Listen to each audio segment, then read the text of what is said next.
work. There's not one system that can effectively deal with MR issues. It really takes a multitude of systems to do that. The other thing, too, is when you get around to it, if I were to have been here 10 years ago and talk what I am talking about, I would actually probably have a different perspective than what I'm talking about now. When we talk about the views of the rights of the individuals, we have to balance it with, shall we say, a few things.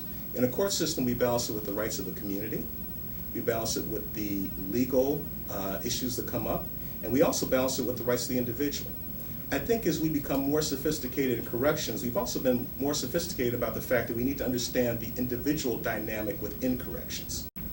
Another thing that I probably would just give you as a reference is recently a very interesting book called The Ugly Laws was put out. But the book actually points out the differences, shall we say, in creating laws about otherness, taking things such as, shall we say, those who are disabled, those who are handicapped, those who look different, and making laws that basically isolate them away. And when you look at the early history of this field, that basically is what we did. We isolated people away. We're realizing now what we need to do is start reintegrating people in. And because of it, we also need to realize that the view we have needs to be stressed at the fact of the individual, but understanding that we need to also incorporate the differences within that individuality. And these are the things I'd like to talk about real quickly. One is the fact that we need to understand the individual in the system within the context of the community. We also need to understand community as more than just, shall we say, a physical boundary. Communities can be, shall we say, mental boundaries. They can be psychological boundaries. They can be philosophical boundaries. So we need to understand that when we talk about community, there's a whole movement called communitarianism that deals with this. It actually has a tendency to go beyond what we physically see. We have a tendency to look at the visual without understanding there's so many other things.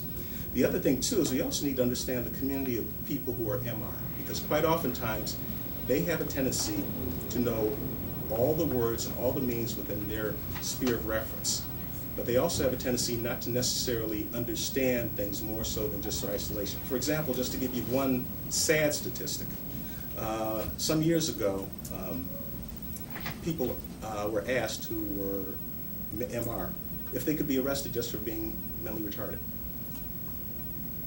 30% answered just on that basis alone they could be arrested. That is something they were educated to say. We need to realize that as we invest in people, we need to also invest in how we invest in people, because it's a different question.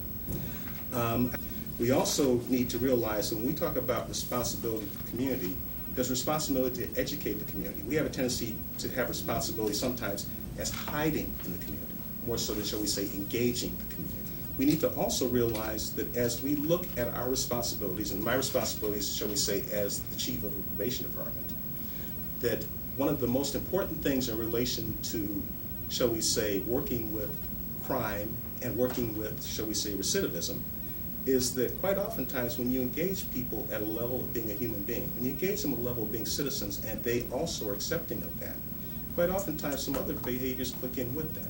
When you feel a part of something, quite oftentimes you feel an investment in it. When you feel a part from something, quite oftentimes you feel like you're outside of that. So it's important to realize that there's a big difference between being a part and being a part, two different words.